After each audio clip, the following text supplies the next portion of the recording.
Եթե մենք ուզում ենք Աստծո սիրուն արձագանքել,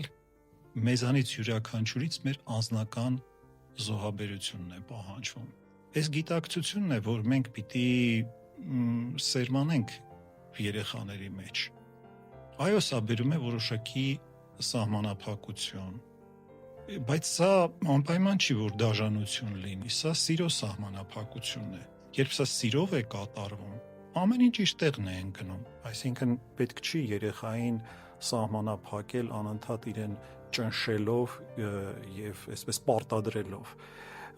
պետք է հասկացնել իրեն։ Պարզ է, որ միշտ չէ, որ երեխաները հասկանում են, դժվար է իրենց երբեմն ինչ-որ բաներ հասկացնել։ Այստեղ պետք է համբերություն, բայց նաեւ պետք է հասկանալ, որ մենք եթե ժամանակին ինչ-որ բաներ չարեցինք եւ չկարողացանք այդ ամենը փոխանցել մեր երեխաներին, հետո ուշ է լինելու։